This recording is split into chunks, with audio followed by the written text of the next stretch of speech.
future. We are the dream. We are the nation. We are part of this. Yes, we are so amazing. That's the least we shall be. At the heart of the nation, changing history. How can they say that we are finished? We have just begun. When we have nowhere else to run to, we have nowhere else to go. So get out of the way of the land of our dreams. We are the nation, we are part of this. Oh, oh. We are the nation, we are part of this. Whoa, carry the song, carry the sound. The future is here. The future is here.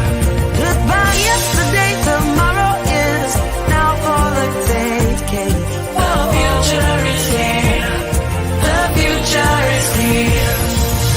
I am the future. I am the future. I am the dream. Whoa, I am the nation. I am part of this. Yeah, yeah. Yes, I am so amazing. That's the least I shall be. The least I shall At the heart of the be. nation, changing history. How can they say that we are finished? We have just begun. When we have nowhere else to run Nowhere else to run to. nowhere else to go. Nowhere else to go. Hey. I am the land of my dreams. Oh, I am the nation. I am part of this. Yeah, yeah. So get out of the way of the land of my dreams. I am the nation. I am part of this. Whoa, carry the song, carry the sound. The future is here. The future is here. Goodbye yesterday, tomorrow is now for the taking. The future is here. The future is here. Raise your hands in the air if you believe the future has come now. The future is here. The future is here. This is our, this is our, this is our country. The future is here. The future is here.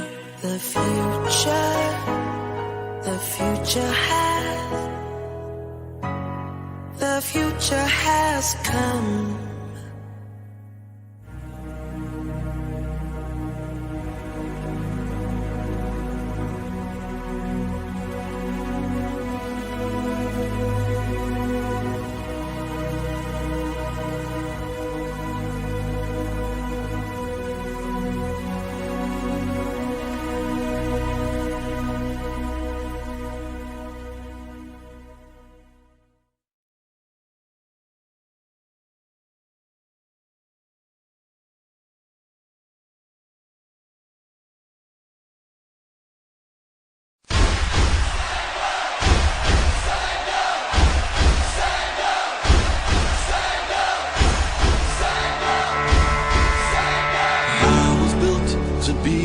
Best, number one and nothing less.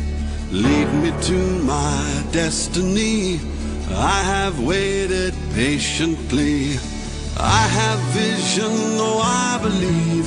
I know I can count on me. So stand up for the champions, for the champions. Stand up, stand up, stand up for the champions, for the champions. Stand up for the champions, for the champions. Stand up, stand up, stand up for the champions, for the champions. Stand up, stand up, stand up, stand up.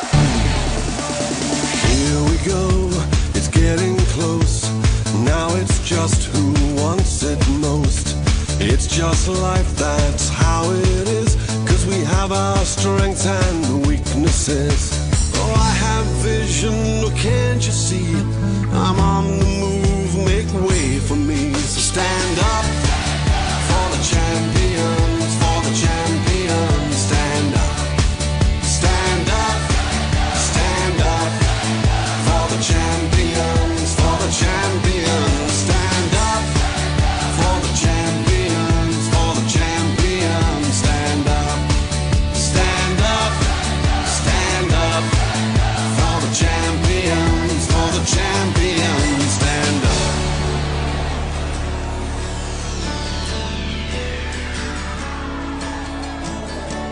And when I fall down, I have to pick myself back up. And when I fall down, I have to pick myself back up.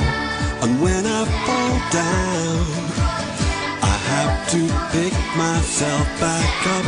And when I fall down, I have to pick myself up. Stand up for the champions, for the champions. Stand up for the champions, for the champions. Stand up, stand up, stand up for the champions, for the champions. Stand up for the champions, for the champions. Stand up for the champions, for the champions. Stand up for the champions, for the champions. Stand up.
We are the future, we are the dream.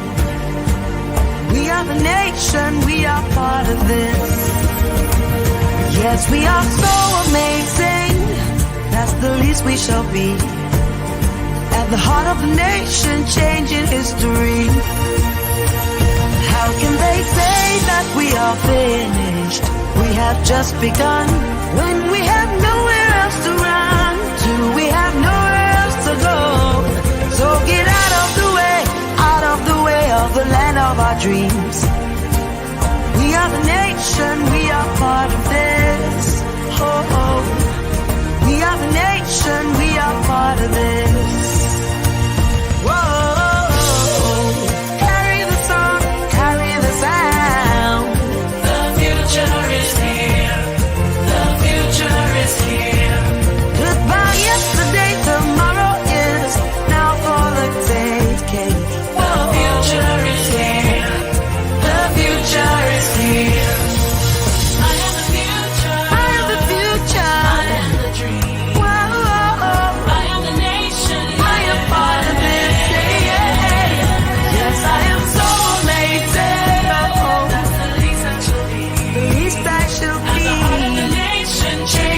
history.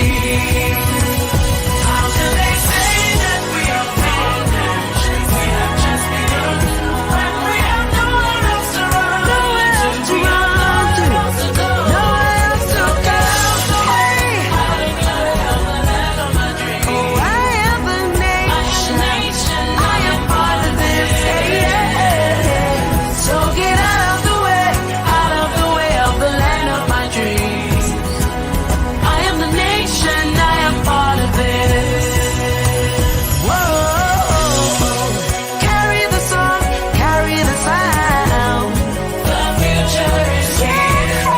The future is here. Goodbye yesterday, tomorrow is now for the taking. The future is here. The future is here. Raise your hands in the air if you believe the future has come now. The future is here. The future is here. This is our, this is our, this is our country. The future is here. The future is here.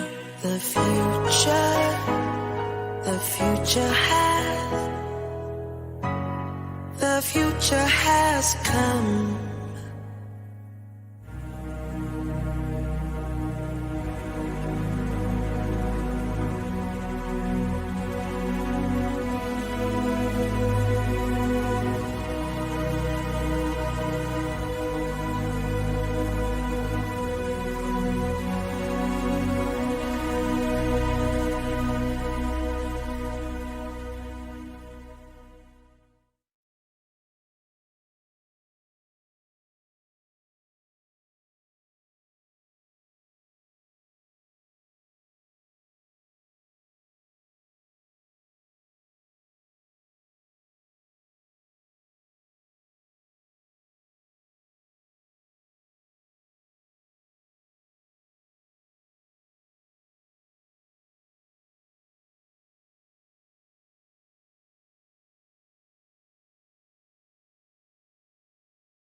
best, number one and nothing less. Lead me to my destiny. I have waited patiently. I have vision, though I believe. I know I can count on me. So stand up for the champions, for the champions. Stand up, stand up, stand up for the champions, for the champions. Stand up for the champions, for the champions. Stand up, stand up, stand up for the champions, for the champions. Stand up, stand up, stand up, stand up. Here we go, it's getting close. Now it's just who wants it most. It's just life, that's how it is. 'Cause we have our strengths and weaknesses. Oh, I have vision, oh, can't you see?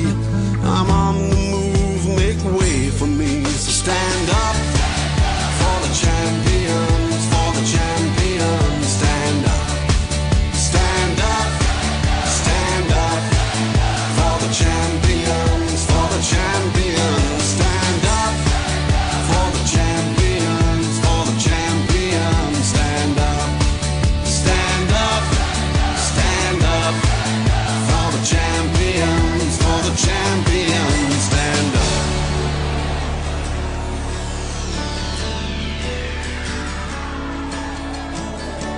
And when I fall down, I have to pick myself back up. And when I fall down, I have to pick myself back up. And when I fall down, I have to pick myself back up. And when I fall down, I have to pick myself up. Stand up for the champions, for the champions. Stand up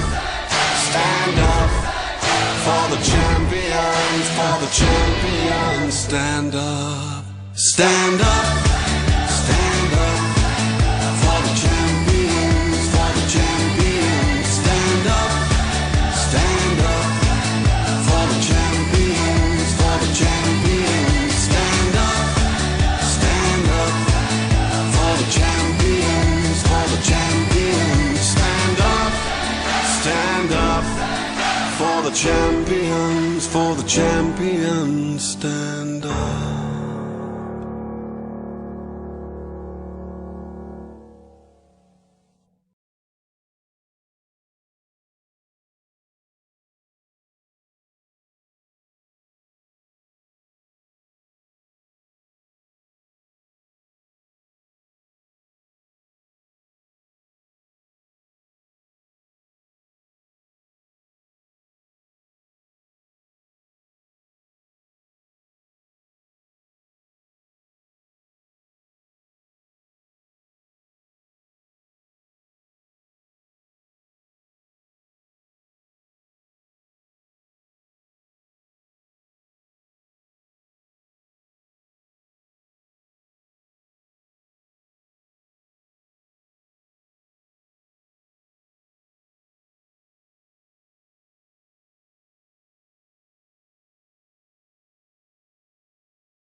Hello, ma'am.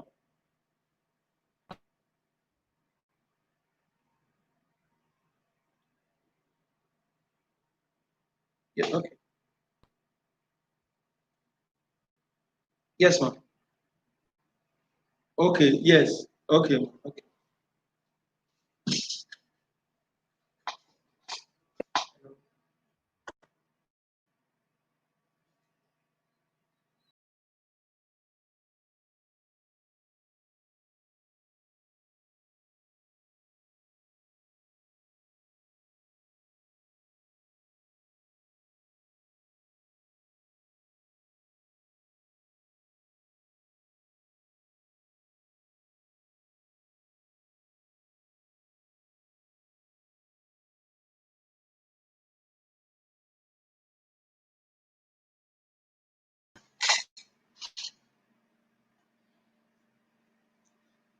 Hello, good evening, everyone. We're sorry about the situation. The model we can't hear, but we're excited tonight. So I'll be doing the moderation pending when our network will be better. So you're all welcome to today's Career Feast. This is the first edition of its kind, and we believe that it's going to impact us. So we all know the issues that how the COVID-19 issue came and how it has changed the workforce and how people work and all that. So we have two amazing speakers tonight that will be helping us to help us gain insight into being a better professional as a career individual. Okay, so the first speaker is already ready. Her name is Victoria Ibawa. So I will quickly read her profile and she will take the stage. Now this profile, she has, let me put it this way, she's bigger than this profile, but I will read this profile. When she take over, you will hear more about her. So who is Victoria Ibawa? Victoria Ibawa is a human capital strategy, resource planning and strategic recruitment. She's a human resource business partnering. She has a degree in MBA, Lagos Business School. She also finished from University of Benin. Okay, and she's a member of Chartered Institute of Personnel Management of Nigeria. She's a member of the Human Resource Certification Institute, USA. She's a global professional in human resources, a human resources management professional also. She also has a degree and also a member of Nigerian Institute of Management. Now, professional, she's the senior manager, organizational development and employee branding. She's a lead talent and transformation Deloitte West Africa. She's an assessor, leadership development Central for Detroit, West Africa. So with a chat in the chat box, let's make welcome our guest speaker for tonight, Victoria Bauer. Let's celebrate her. Come on, celebrate her. Drop a chat in the comment box, celebrate her. You're welcome, man. Thank you so much. I'm glad to be here. Thank you so much, George, and thanks to CBC Bagava, the wealthy place. It's exciting to be here. Just to make a bit of a correction, the profile you read, so those roles are not my current roles. So those were some of the roles that I had held in the past. So just to quickly put that out there, currently I'm in a different industry and I still work in the HR space where I work at now. And so for this evening, for many of you who already saw the invite, we're looking at landing your dream job. That's the theme. We're looking at landing your dream job post-COVID. But before we even go into those details, our own topic, for this segment, thank you very much, Blessing. Thanks, Sam. Thank you, Anne, for the welcome. And so before we go, the topic I'm going to be handling now is what employers are looking out for in a prospective employee. So, the general theme is landing your dream job post-COVID, but then in the midst of that, what are employers looking for? So if you say you want to land your dream job, you can't just land the job. It means that you have what employers need for the roles of whatever the job is that is your dream job. And so it means that there's something that they need. So there are a lot of things we can go through before we get there. First, there's availability of roles. It means that there are jobs out there. The other bit is that there are things that are required for the job. And then for you to be able to land that, if any of them is your dream job, it means that you have what it takes, to land the job. And I really like that phrase, landing your dream job. But let me quickly say that when we say post-COVID, when we say the new normal, for some of us and for many of us, really, I'm sure the term new normal for some people would have been is already getting tiring. Everything, everywhere you go to, oh, this is the new normal. Even the market woman will tell you, oh, this is the new normal. So everything is now tagged the new normal. But is it true? Yes, it is. Has anything changed? Even though we go out on the streets, we see a lot of people going. It looks like things are going back to normal. But in the business world and in the professional world, there's a lot of change that has happened. And so when you ask this question a while back to say, what skills will employers be looking for in a prospective employee? Many times we would have focused on skills. So this evening, but I'm going to be taking it a bit different. And I'm not really looking at skills this evening. I'll tell you why I'm going there. Let me give you a bit of an intro. Every organization cannot surpass the quality of the people it has. And so when you have a situation in the Nigerian environment and maybe in some other environment where some persons say that you have to know someone to get in there, even if you're not the best, I wouldn't put it past some places for that to happen. But at the same time, that is going to be a tragedy if that's the sole way that an organization does its recruitment. And I'll tell you why. If an organization keeps getting people who are not the quality people that it needs to progress in a time like this, what it means is that the quality that can come out of that organization is not going to help the organization navigate the new normal that we know that we're currently in and we're experiencing. And so, having said that, it is clear that every organization that is forward-thinking, that is ready to thrive in the new normal, and even beyond the new normal into the future, would only get the kind of presence that will meet the level of quality it desires to operate in. And so that tells you that every organization cannot give an output beyond the level of the quality of its people. And so bringing it back to the topic, if you and I keep saying, or so if there's someone out there who is excited to be in this session and looking forward to getting tips that would place him or her in the right position to be able to be that person, that ideal candidate that every employer or the dream employer is looking for, the fundamental thing for you to first pick from this session this evening is that there are certain levels of quality that is required. And so, having given that background, I want to quickly stay here that unlike what we're used to, when you have sessions like this, maybe in time past, before the new normal that you and I are experiencing now, you would have had situations where when a session like this is held, people come with their pen and paper trying to look for, okay, what are the skills, name them. Mrs. Bauer just mentioned them. Let me go and read them up, or let me just go and work on them and get better at the skills. I'm not going to be mentioning specific skills. What I'll be looking at this evening is attributes. And so, from the word quality, the word attributes, those are the things that we're going to be focused in on this evening. I'm mindful of the fact that I have just a few minutes for this introductory session before we go into the next session and subsequently the question and answer.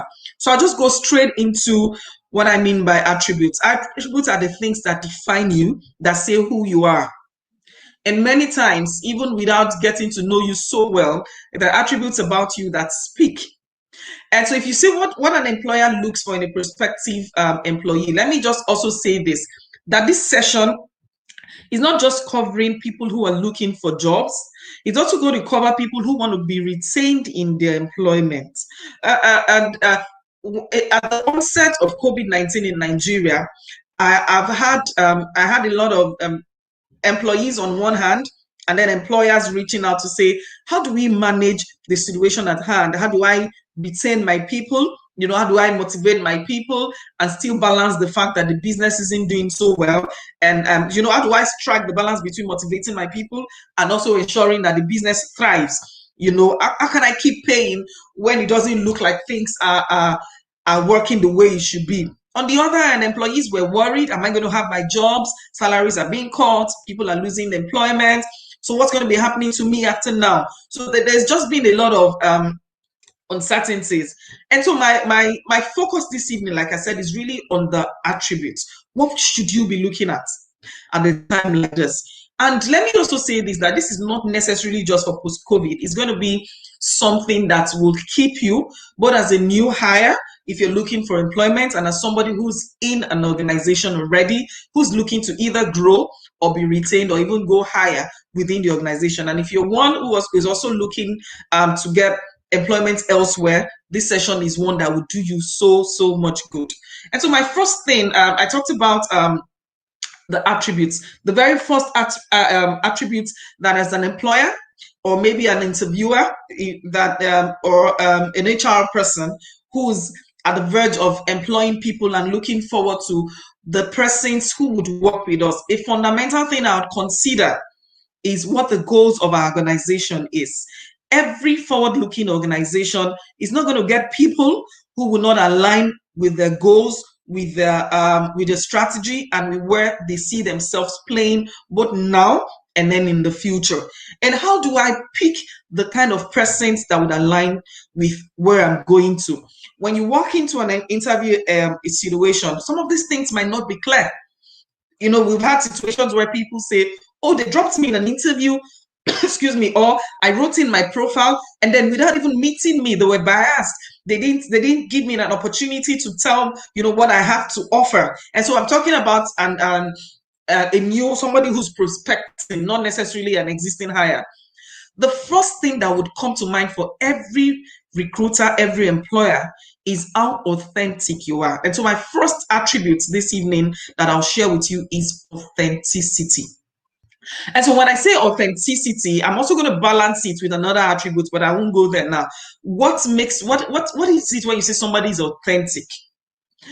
From the way you put your profile forward, I can tell if you are being real, if you are being you, and if the you that you want to project is who you are. Because I'm an experienced recruiter, and so because every organization knows that it cannot afford to be on a foundation that is not sure. I'm not going to have somebody I bring in looking white today, and then the person comes in and the person is actually black. And for experienced recruiters, they know when they see your profile, when you come in and you walk through the door, they know the kind of person that you are. It flows through because there's something about how you carry yourself. And then the first thing is, how authentic are you? When you stand in a place, can they say that this is you? You know, this is Victoria. What does Victoria carry? What does Victoria represent? Am I being real in the way I convey myself, in the attributes that I said I have, in the skills that I have? Authenticity in the world that we are today is, for many employees and employers alike, a determining factor and attribute that would determine if you either land that job or be retained in your current employment. And balancing authenticity, I would like to use the word adaptability. And so authenticity means this is you being true to who you are. You know, I'm not one to lick boots. I'm not one to say what I'm not. But at the same time, I'm going to balance it with being adaptable. And what do we mean? COVID-19, the new world, industrial revolution, the fourth industrial revolution, or whatever that has come to play, bringing together the onset of the new normal, even fast forwarding the revolution beyond, earlier than we thought it would happen. We're currently living in it. It means that some of the things you were used to before are things that would no longer hold water. So some of the things that were paramount to certain organizations or certain industries before would no longer be relevant.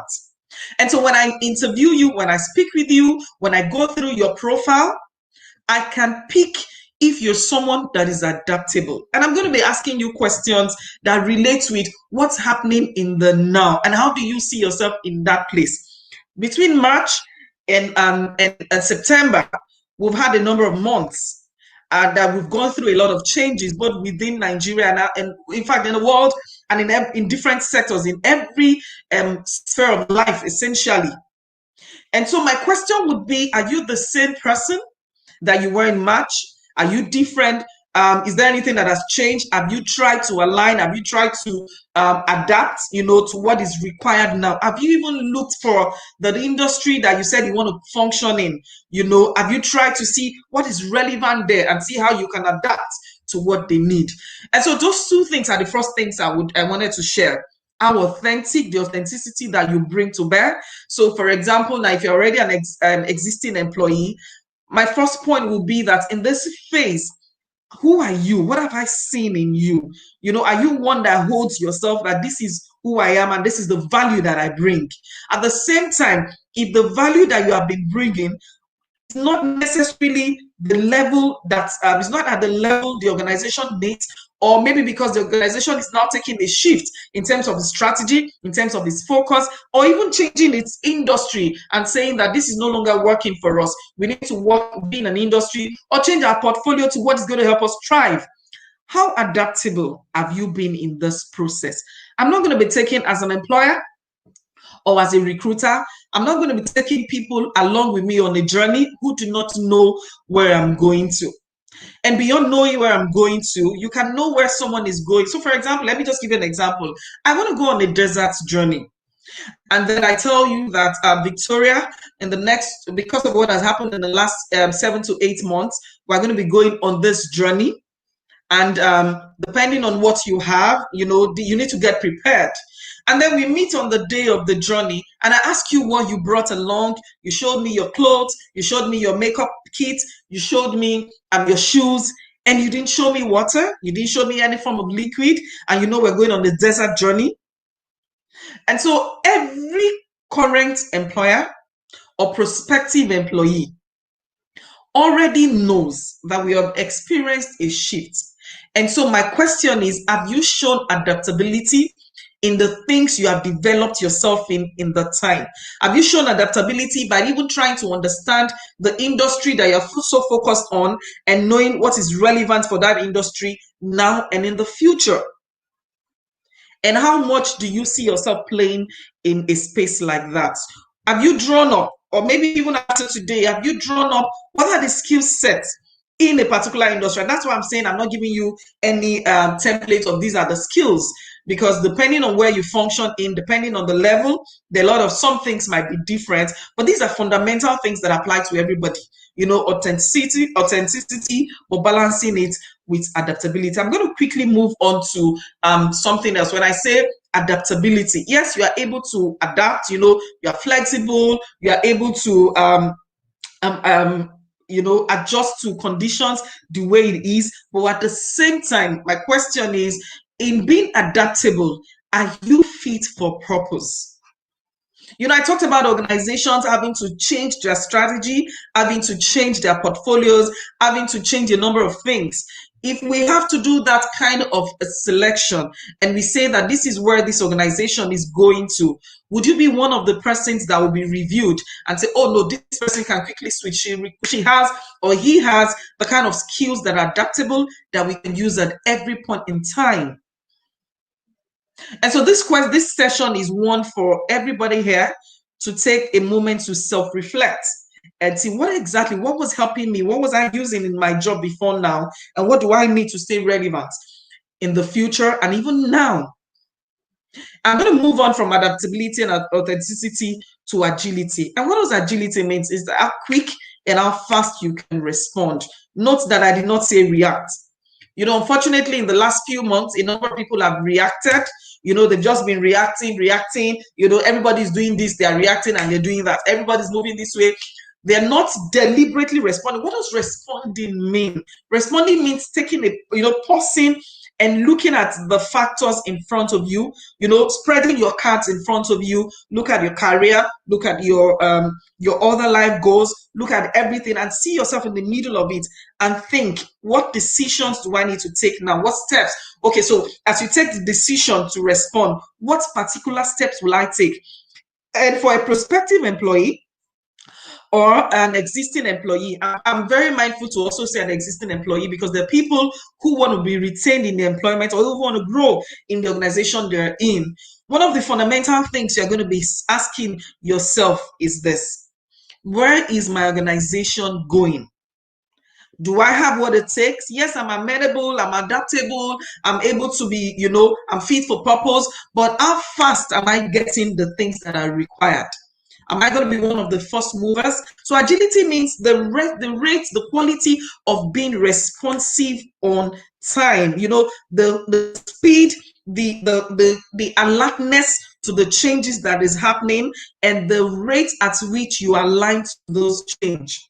And so, like I said before, note that I did not say react. When you react, you're just moving on, and then you're running because everybody's running. If you let me even bring it to a live example that I didn't even think about before, but I will share this. For those of you who might have been old enough, you would have heard about the bomb blast that happened, if I recall, a number of years ago. I can't remember the particular year, but I think it was in early 20s. Yes, the bomb blast that happened early 20s, if maybe 2001 or thereabouts. That a lot of people died. You know, there's this monument around Okeafa in Solo area that a lot of people were buried. You know why many people died? A lot of people were reacting.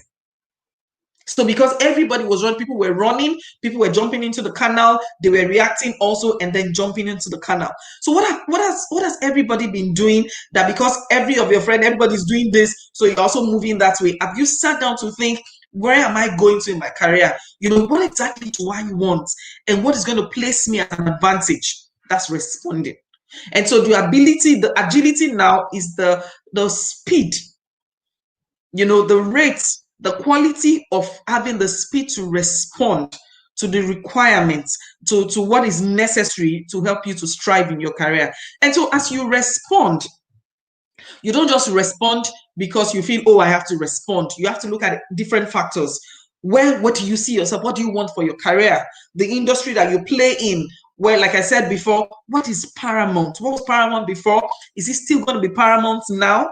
You know, so responding in an agile manner is going to be one of the attributes that will separate somebody who is going to be one of the top high flyers or maybe top on the list compared to somebody else who is not who isn't responding as required. I'm going to say something else quickly. Another thing the third attribute I'll look at. So you notice that the first two attributes I tried to juxtapose them when I talked about authenticity and adaptability. And so now I'm going to be looking at reliability. And so this affects especially people who are already in employment, and also even those who are seeking employment for the first time. The question is, when you ask the question, am I reliable? There are a number of factors to consider there at that point. What makes you reliable as an employee? What makes you reliable as a prospective employee? The first thing I'll look at that point is, what skills do you have?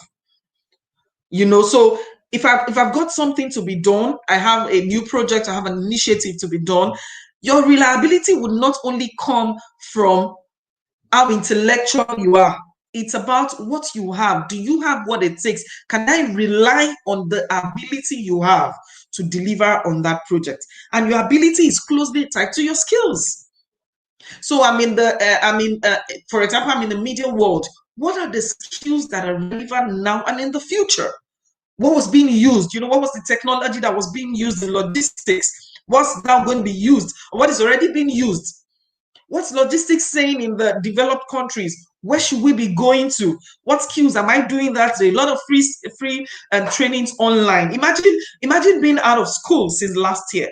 Imagine being out of school since last year and then having an opportunity now that the economy is gradually opening up, having an opportunity to go for an interview and telling the interviewer that in the last few months, because of the lockdown, you haven't been able to do anything, you haven't built on skills.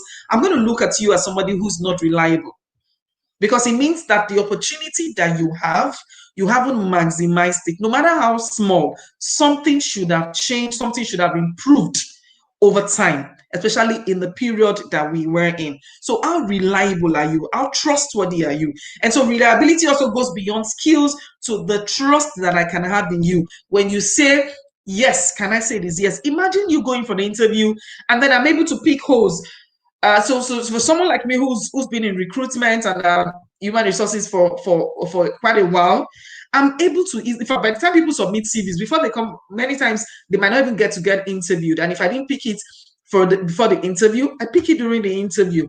And already that's a no-no. Even if you found your way into the organization and in your day-to-day activities, you are not someone who is trustworthy, you cannot be reliable. Every organization, every employer needs people that they can vouch for, need people that if they, they can close their eyes and say, because Victoria is there, I know things will get done. So it comes about your skills, your trustworthiness. But I also want to add a factor, especially for existing employees this time around, your loyalty, your loyalty, your loyalty, your loyalty. Many times, many persons are not loyal to the organization. And I always say to people, I say that your behavior, your attributes, it's a spirit. And please permit me to bring the spiritual aspect to this. You give off, you attract what you give off. And so when you're loyal, and it shows in the level of commitment that you give to an organization, and I'm able to pick that. If you come for an interview, I can tell if you're loyal to your previous organization, and I can from that presume that you're going to be loyal if I take you on. And loyalty really is not about coming to say yes sir or yes. So everything I'm still talking about, how reliable you are. And one of the things I didn't see at the beginning is that the skills and the attributes I'm mentioning at this session is not necessarily all inclusive. I've decided to highlight a few attributes that I feel is going to will strike a balance between those who are seeking employment and those who are seeking to be retained and to grow in their current employment. And so beyond those things I've talked about, beyond your being trustworthy, really is about also being honest. And there's hardly any organization today that if you look at the values, that you will not find the word integrity. Hardly. If it's not integrity, it is trustworthiness, it is honesty, every related word, because people want people they can rely on. The other attribute I will quickly run into is something that sums up a lot of things, but I wanted to bring it out here, and the word is leadership. The word is leadership. Many times, many young persons, when you hear the word leadership, in your mind, you're thinking about the CEO, you're thinking about the manager, you're thinking about the person who's going to recruit you. That's not leadership. Everybody, there's a book by Robin Sharma. It talks about the leader who had no title. The gatesman can act as a leader. The secretary can be a leader. And so, and leadership starts from self-leadership. How have you led yourself? Have you been accountable, to the deliverables that you have? When you come into interview, I'm able to pick it to say, how have you been? What accountability? How did you lead yourself in the last 6-7 months? What accountability do you have? What do you have to show for the time you've been, for the past few years of your life? How much have you led yourself? There's something we say in recruitment, that the best predictor of future performance is past performance. Again, I'll say that the best predictor of future performance is past performance. And so my question is, while at the same time, I'm going to balance that. At the same time, people's performance can be formed many times by the environment, So when we do there's some psychometric analysis that we do for recruitment. There's a particular one that we always say that so it is called the OPQ, and we say that particular assessment really depends on the environment that individual has been exposed to. And so it means that if the person goes to work somewhere else, there can be some marked or slight change in the assessment results. But at the same time, there are also some assessments that is just really you. It tells this is you, no matter the environment that you've been in. And so if whatever environment, if I'm able to assess you based on where you've been, even if it's not a direct and exact predictor, it's still the best predictor of how much. It's still the best predictor of how much you are going to deliver. Maybe in a different way, maybe in a different environment, I'm able to say, okay, this is you, and this is the value that I think you're going to bring. This is the level or the extent of the impact that you will make. And so leadership talks about wherever you find yourself, showing up consistently well every time, delivering when you're supposed, just self-leadership is what I'm talking about. And even starting from the point of, going for interviews or being, or the way you show up shows if you have the characteristics of a leader. I'm not going to waste my time as an employer recruiting someone who I do not see going to stay on with the organization, not just willing to stay, but has the capability, has the capability to stay. And mind you, that I did not use the word capacity about what you have now. The fact that you are able, not what you are doing, just what you're doing in terms of capacity, but the fact that there's capability, you are able to, go beyond your current capacity, and there's the possibility, a very strong possibility that you can grow to be a leader, and that starts from wherever you are. So in terms of how you've managed yourself so far, in terms of how you've taken the pain, to improve on yourself, and maybe even to check, like I keep saying this, what's relevant for my industry, and really what's relevant for me. The people who've gone to interviews, and from the interviews, they've been told that this is not the place for you, not because they were not good, but because they already knew this is what I wanted. And the interviewer said, if I take you in this organization, I'm going to kill that dream. And I have seen a situation where that same recruiter recommended the person to someone else because the person already led him or herself and already was clear regarding where the person is going to. So if you're not clear, you're just going to be reacting. And so if you're just reacting, you're going to find yourself in another 5-10 years in a situation where you shouldn't have been, because you had not led yourself. And so under leadership, I'm going to quickly wrap up with impact making. What impact have you made? If you've been in an organization in the last few months, what value have you brought? What can be said to say in the plans that we have made in the past few years? This is the value that Victoria has brought to the table. Because Victoria was, and I said this at the session I had a few weeks ago. I said that in the fear that a lot of people have, that organizations are going to be taking decisions regarding who stays, who remains, who comes in, who goes out. In the midst of all that, as an employer, it will almost be, let me even not say almost, except there's just something to it. You cannot be one of those ones who brought ideas to the table, and I'm going to say, oh, this is the person. Because if for anything, I want to retain you to help us achieve that idea.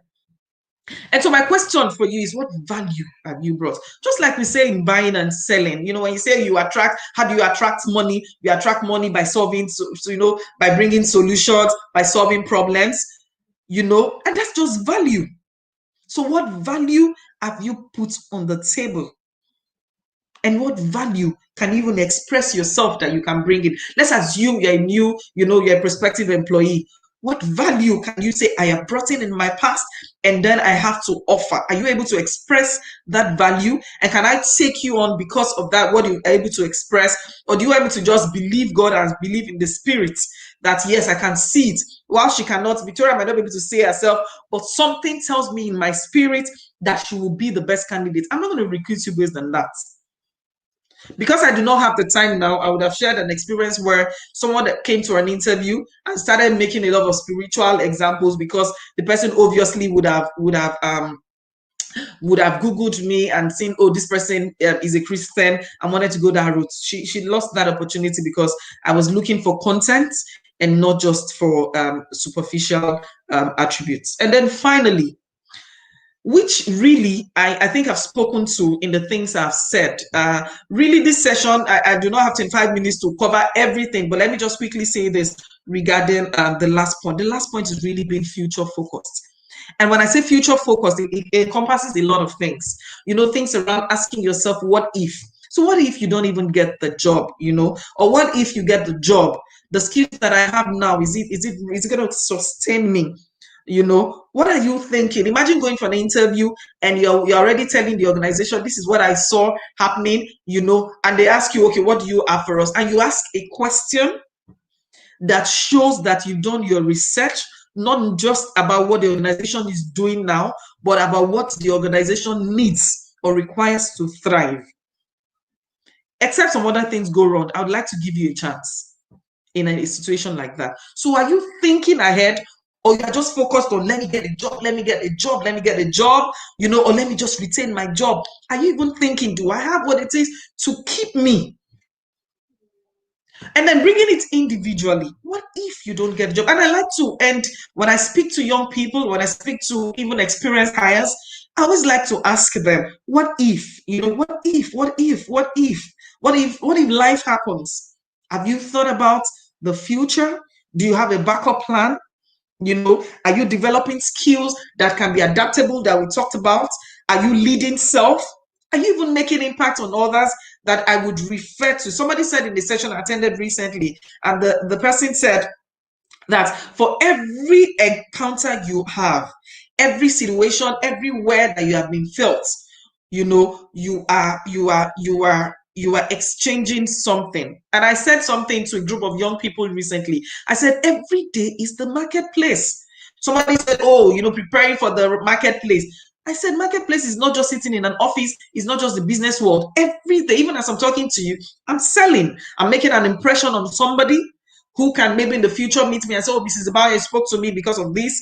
Or I've been to a situation where I gave, I remember it was for one of the major banks, you know, I made a presentation and, you know, unknown to me, I was selling. And after the presentation, they said, oh, come be our consultant in this association, an industry where I wasn't even a player because I was in consulting at the time. You know what happened? I sold. So every day you are selling, and that's where I'm going to end this brief discourse.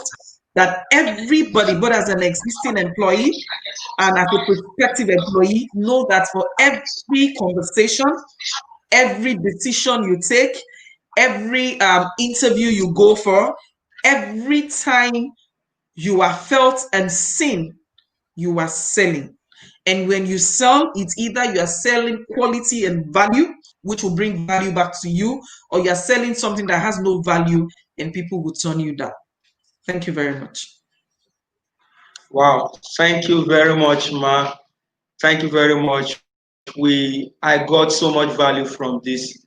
So I believe we got value. If we got value from this section, I just want you to put a comment in the comment box. Type a comment in the comment box. So we're having her again during the question and answer section. So thank you very much, Ma. We're super excited to have you. So we'll be having our next speaker without wasting time because we are working with time and we are kind of behind schedule. So,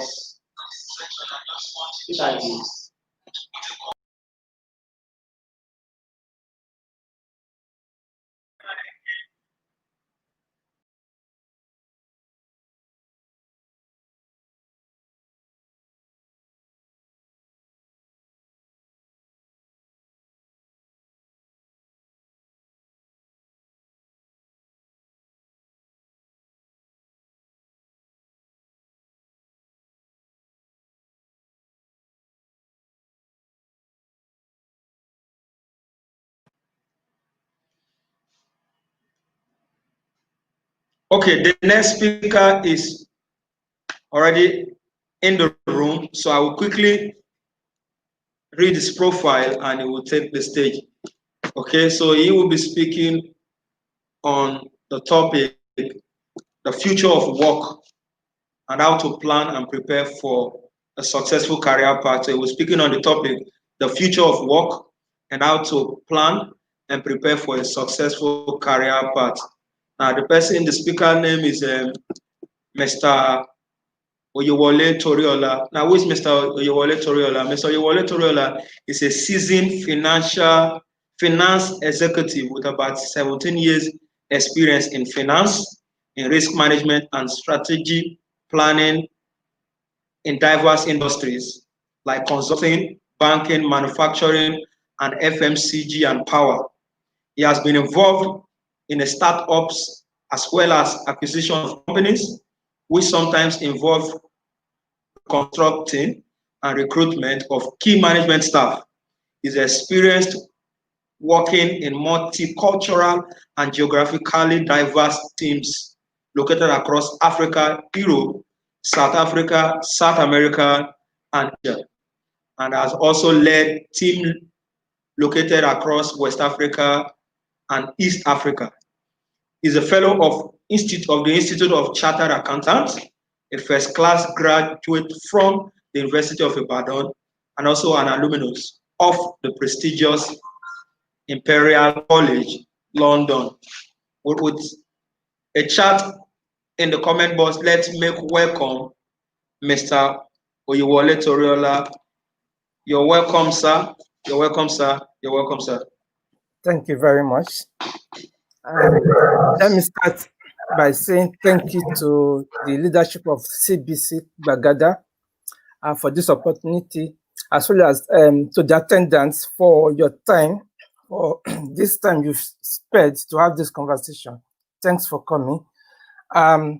We are pressed for time, so I'll be very fast. Mrs. Ibawa has built a very wonderful foundation that I'll just add a few things in the next few minutes.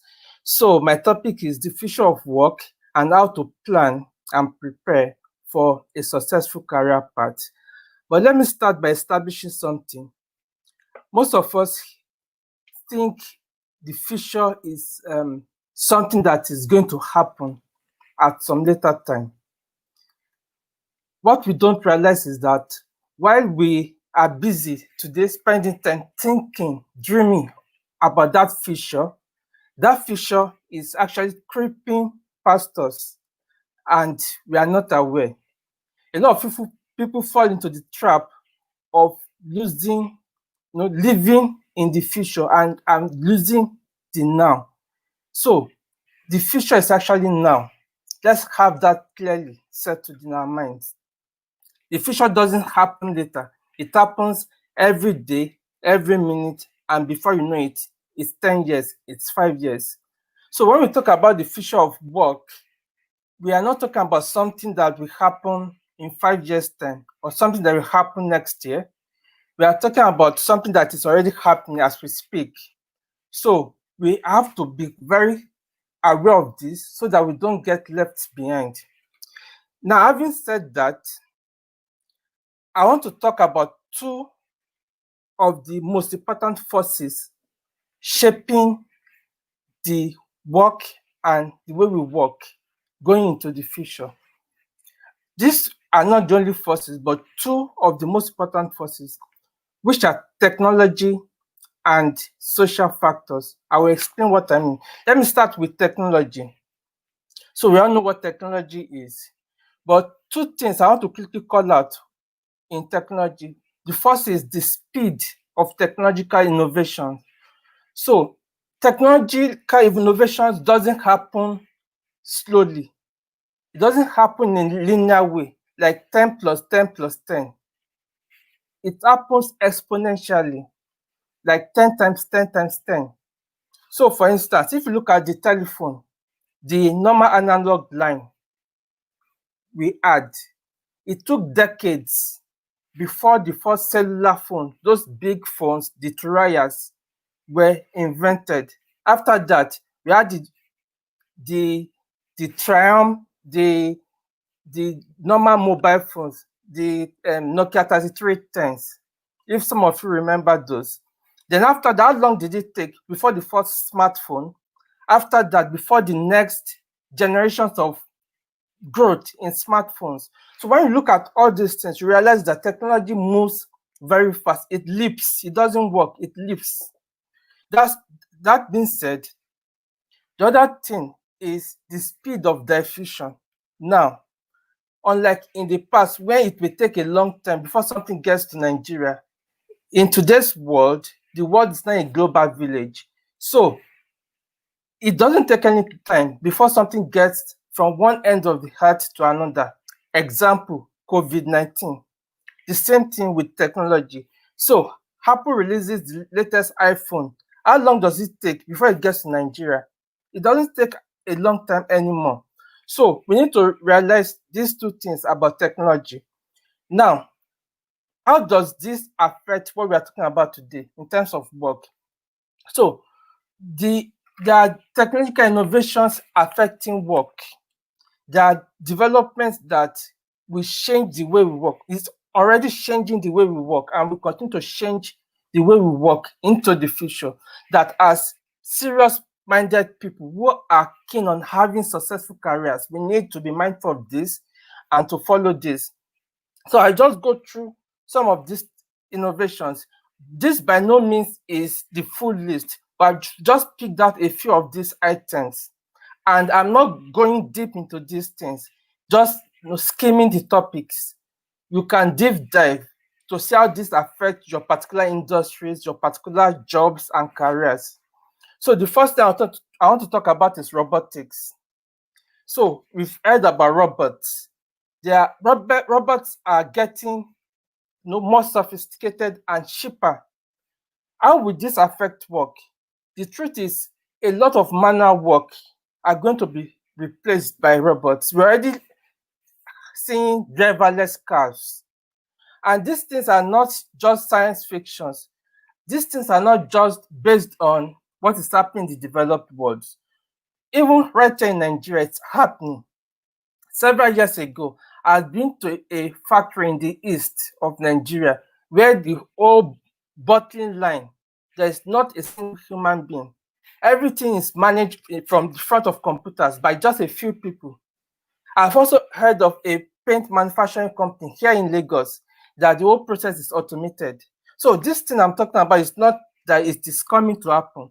It is happening, and it definitely is here. So if you are doing something that could be done better, faster, cheaper, safer by a robot, let me tell you, one day a robot is coming to take over that role. So let's have that at the back of our mind. The next thing is artificial intelligence.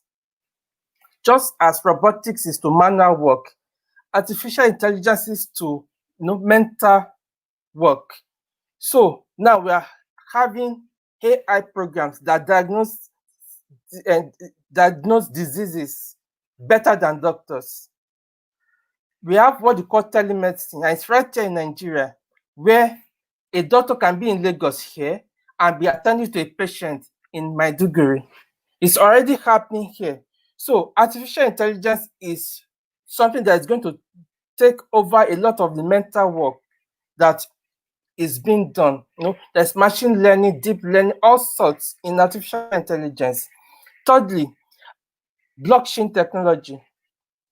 So you're an accountant like me, and all we know about blockchain is Bitcoins or Ethereum. You are missing a point. If you don't realize it, know today that blockchain is something that is coming to change the accounting profession. The way we keep records is going to eliminate a lot of things we do as accountants, including reconciliations and so many things. These are just examples of things that are coming to change the way we work, that we need to keep our eyes on. There are so many other things, like in the Internet of Things, 5G, big data, virtual reality, augmented reality, edge computing. The list is endless. So you can, after this webinar, just go online, check, Google your industry, your profession, and see, okay, what's the future of this industry, and see what technology is going to do, is going to change in that industry. So I'm rushing through this because of our time. Now, that's the first point, the technological factors that are changing the way we work and work. The second factor that I mentioned is about social factors. This with our social evolution, human behavior, the way we behave. And a very good example that has become very common now is working from home. Why? Because of COVID. But it didn't just start today, but now it has become a common thing. Like Mrs. Bauer says, the new norm. It's the new normal. Okay. So, but I've not really thought about the implication of working from home. What that does is that it opens up everything. Just about 2 weeks ago, I was approached by a company for a CFO role, and they were telling me that I could work from anywhere in the world. And that's the world we are in today. Okay, so we realize that with this, what you need to understand is that your competition for jobs It's no longer those people in Lagos or the people in Nigeria. No. So you realize very soon you start competing against people from China, from India. In fact, it's already happening. It's already happening. So you need to keep this at the back of your mind when you are looking at your work. Now, this is not just all bad, because the other way is that it also opens up the world to you. So you can actually work for companies in the US without leaving Nigeria. You can work for companies anywhere in the world without leaving Nigeria. And I remember seeing an article in The Economist where some people were complaining that this ability to work from anywhere, they call it the gig economy. I may get into that. It's actually reducing the labor cost. So if you have the skills, it's actually an advantage for you, because somebody that will work in London that is paying a rent that will buy your whole house in Yanokwaja cannot charge the same price as you that is in Yanokwaja doing the same work. So you have to keep that at the back of our mind. Now, there are different platforms that are already existing that you can use to get this work. I should heard of Fiverr or Upwork. These are just two examples of platforms where you can go into to get freelance work, to work for anybody anywhere in the world. These are not new. People are already doing this in Nigeria. You can just try it out. Fiverr is www.fiverr.com. www.upwork.com. These are just two examples of platforms where you can actually use to work for anywhere in the world, anybody in the world. So what I'm trying to say is that the work has changed. The world has changed. So it's not just working from home, it's working from anywhere in the world. And this is one of the things that have changed, the social factors that have changed when we are looking at work. The next factor I'll quickly touch is probably the most important thing you should take away from this, my presentation. If you didn't get anything, please don't miss this. It's about understanding what exactly your career is. See, you need to have the right perspective of what exactly is your career. A lot of people get that wrong. They feel your career is your job or the company you are working in. That is so old school. Your career now is yourself. And it's all about your skills and your capabilities. Just like Mrs. Bauer said earlier, it's about what you bring to the table. Let me try and explain it this way. So assuming you say, okay, I repair laptops. I work for company XYZ. I repair laptops for them. And my career is that I'm a laptop repairer for company XYZ. That type of mindset is very narrow and exposes you to sudden changes. For instance, if there's a new technology that makes laptops obsolete, then what happens to that career? It's lost.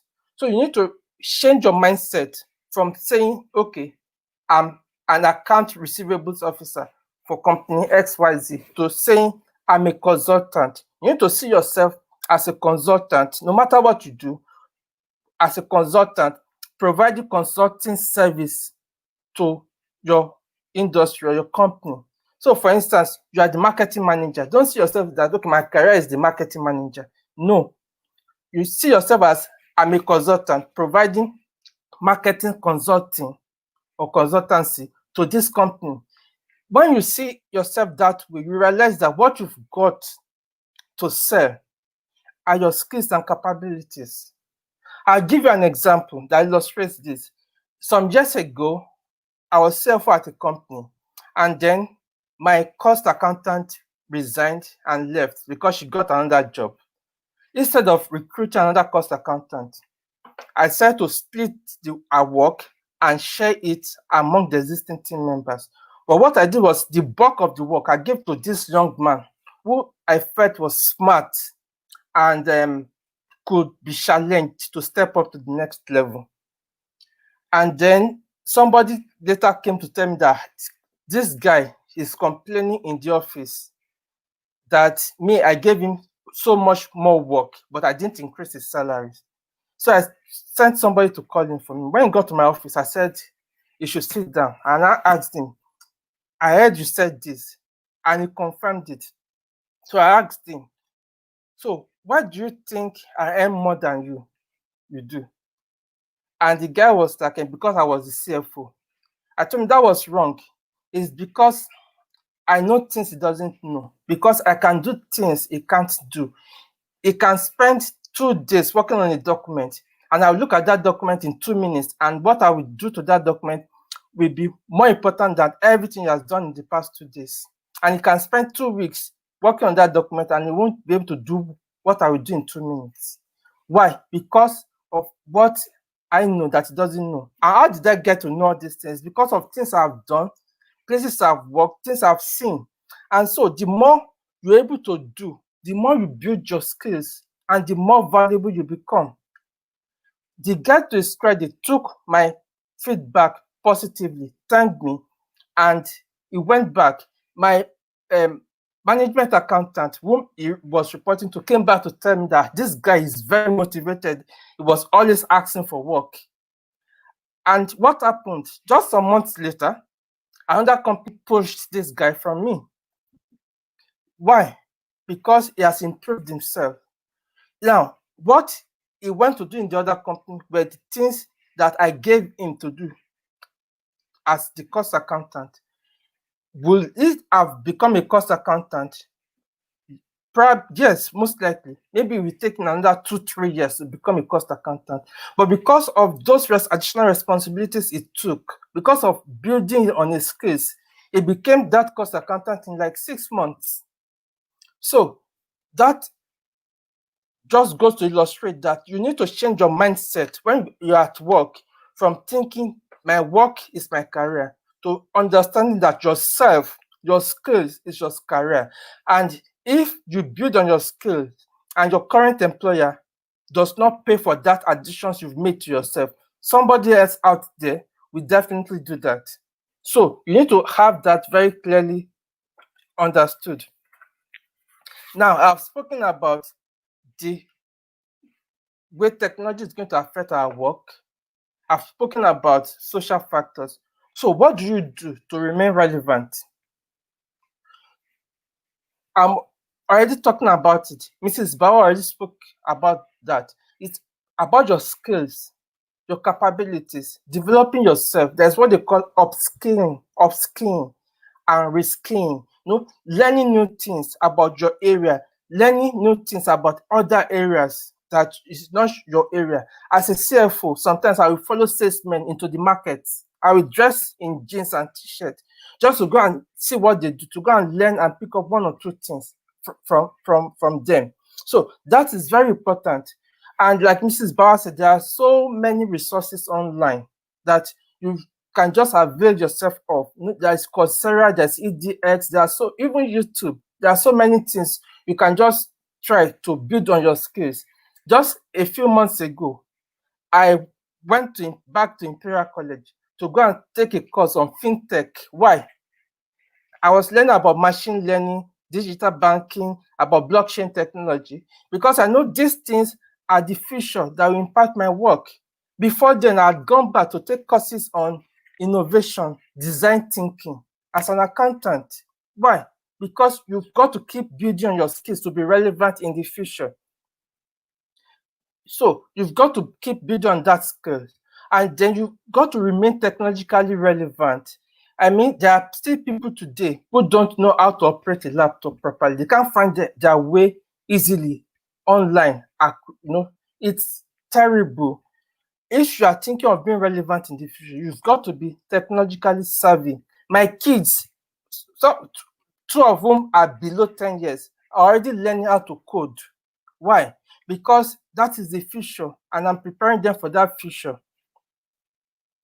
So that is very important.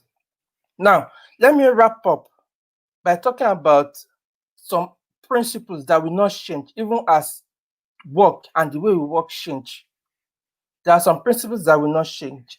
And thankfully, Mrs. Bauer has addressed a lot of those. But let me just add a few to those. The first is what I will call value. So what value are you adding to the company? What value are you bringing to the table? Mrs. Bauer touched on this as well. See, if your net contribution to a company or a client is negative, it's just a matter of time. Your days are numbered because there's nobody that's a Father Christmas. So don't just do the work. Try to add value. I remember joining a company. I was recruited as CFO for a company. Now that company had somebody that was the head of finance. So when I joined, there was this hostile reception because it felt like, okay, what was I coming to do? I mean, why would they bring in somebody again? I'm already doing this work. In fact, one of the team members came to me within my first week of joining and said, so what exactly are you coming here to do? She asked me. I smiled. Within a few weeks of joining that company, the things I brought on board was so impactful. On just one contract, I changed something in just one contract that they had been running before I joined the company and saved the company close to 100 million naira in taxes on one contract. And there were other things like that. That head of finance that was initially hostile, the guy will bring everything to me. I will say, guy, this thing is operational. I want to focus on the strategic. I think you can handle it. The guy will say, no, please, I need your insight. Why? Because of the value I brought to the table. And that is the way it is about value. Work may change, but value will not change. If you are somebody that brings value to the table, then employers will price you. And that value comes from building yourself, like I keep coming back to. The second factor that I want to talk about is excellence. Excellence is about little things, writing properly in your documents, punctuating properly. It's so amazing how little things can make so much difference because most people don't do them. So invest in yourself to build your skills. Excellence is about hard work, going the extra mile. It's not about, okay, they are going to pay you for it. No, it's about holding yourself to a higher standard. And no matter where you are, okay, you are working in this company, they don't recognize your effort, they don't appreciate you, does not define whether you hold yourself to higher standard or not. You don't have to join them out of the office. You are already halfway home by 5:15. No, I'm not saying you should stay in the office unnecessarily, but I'm just saying go the extra mile. I was going to talk about dependability, but Mrs. Bauer has spoken about reliability. So I'll just leave it at that. I'll just say that is extremely important, especially for a supervisor like me. Having somebody that I know I can fully trust to get this work done, that this person's yes is yes, or I know it's a no. It gives me so much rest, and what you see is that you treasure such people. You won't want to let them go. Lastly, I'll talk about perceptions. So we see, oh, management is biased. Oh, this person, they love this person, they don't love me. So a lot of things has to do with perception. Perception is reality. Okay, so you've got to be very much aware of the perception you are giving out, your presentation, managing your boss expectation. I'm not saying you should just be, doing high service in quote, but I'm saying manage people's perception of you to be positive. It's very important. Let me conclude by telling this true life story. There's this place I worked, one of the biggest conglomerates in Nigeria. So there were two cleaners. These ladies, you see them wearing blue uniform. Once they finish cleaning in the morning, you should go to the cleaner's office. You see one of them seated, sleeping most times. The second one, she will go to the reception and be assisting the receptionist. And so when visitors come, she will attend to them. Gradually, If the receptionist had to dash to the toilet or go for lunch, this lady will stay there at the reception. Gradually, when the receptionist had to go on vacation or leave, they will say, okay, this lady has been doing it, let her stay there. True life story. And then a receptionist left. Instead of recruiting a new receptionist, they recruited a new cleaner and promoted this lady to be receptionist. All the while, this lady was taking her courses at or so, if I remember correctly. She didn't have the qualification, but she was doing weekend classes. And then by the time I left that place, I heard that this lady was already in the finance department. No, I called her, I was trying to encourage her, and she told me she had started taking ACCA. Before you know it, this lady is a finance analyst, cleaner at this company. Now, in 2018, there was a vacancy in my team in the company I was working there. And I said, oh, I remember this lady. I like her attitude. Let me call her. And I called her and said, okay, do you want to join me? She said that she would love to work with me. And then it came to pay. My budget for that role was 150,000 naira monthly net take home. And I could not afford that. A cleaner of how many years ago? Because she had developed herself. She has evolved with the time. So it's not about where you are, it's about taking responsibility and developing and growing yourself. And you know what? Our cleaner colleague, at least as at the last time I asked, she was still a cleaner, still wearing blue uniform in the same organization.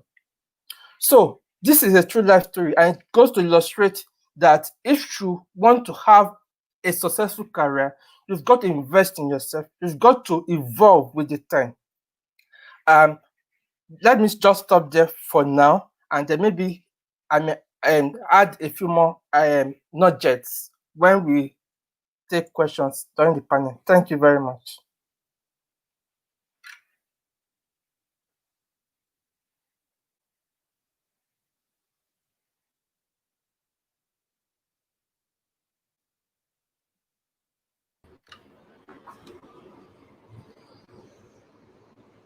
Hello, everyone.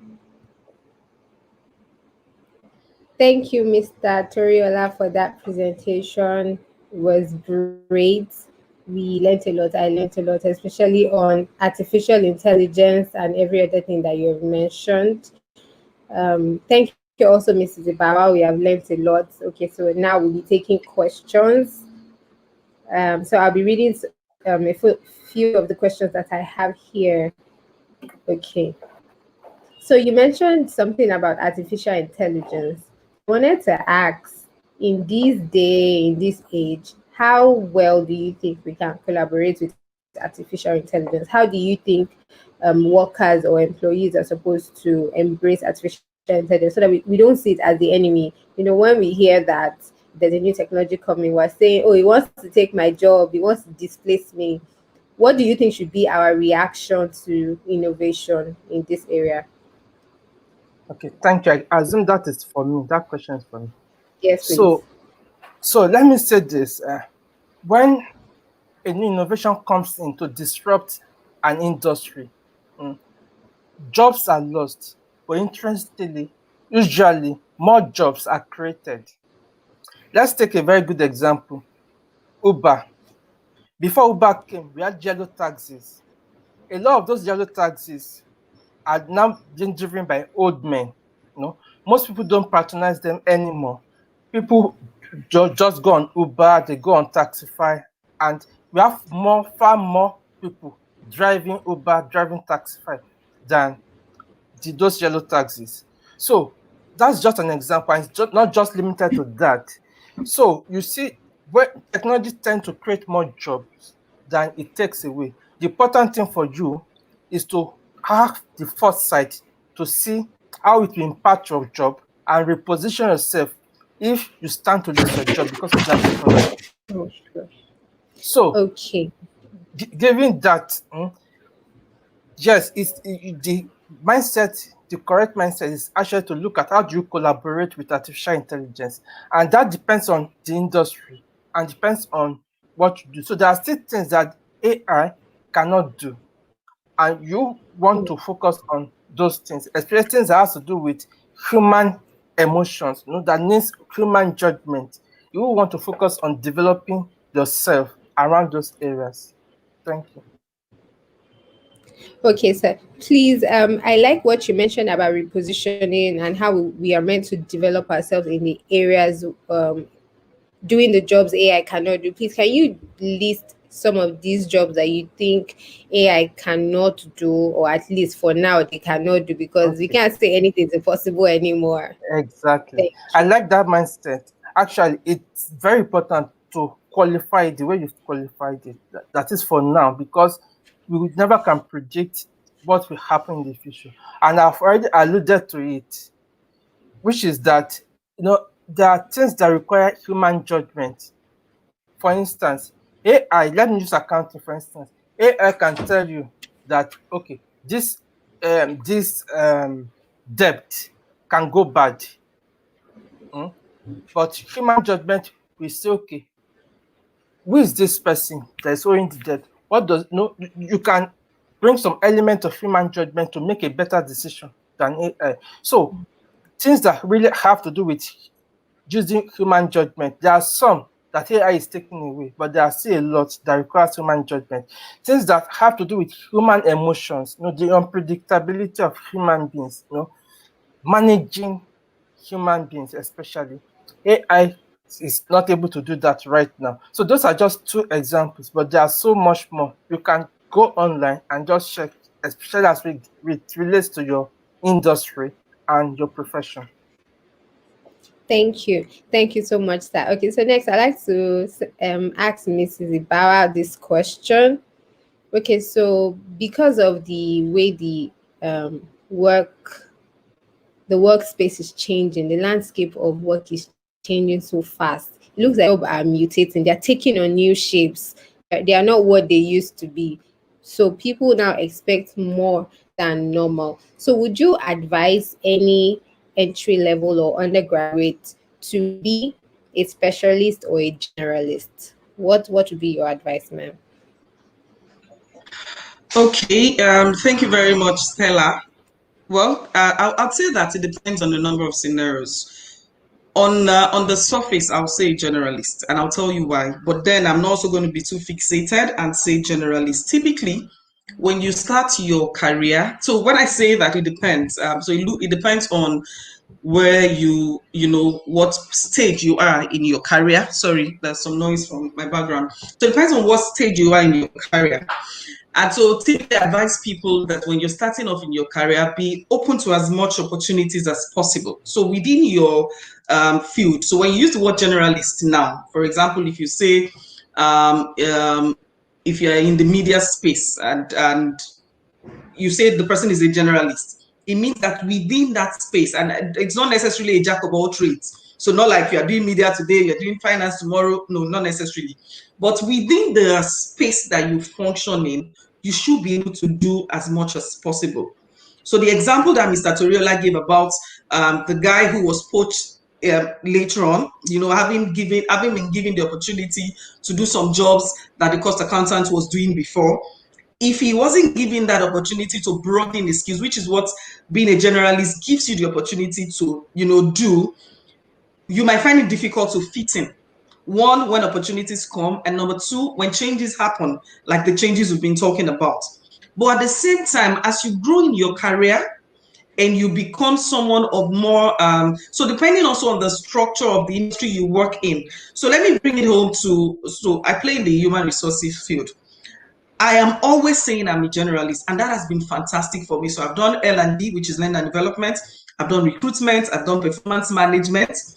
I'm currently doing employee relations, which I didn't have the opportunity to do before because we didn't have unions, all the places I've worked before, apart from the very last one. So having that generalist background, it positions me for a leadership role as someone who has oversight for the entire spectrum of HR. So that's the benefit it does, like gives me. However, at certain times in your career, when you go on to leadership, it might now be necessary to focus on a certain area where you know that your strength is stronger.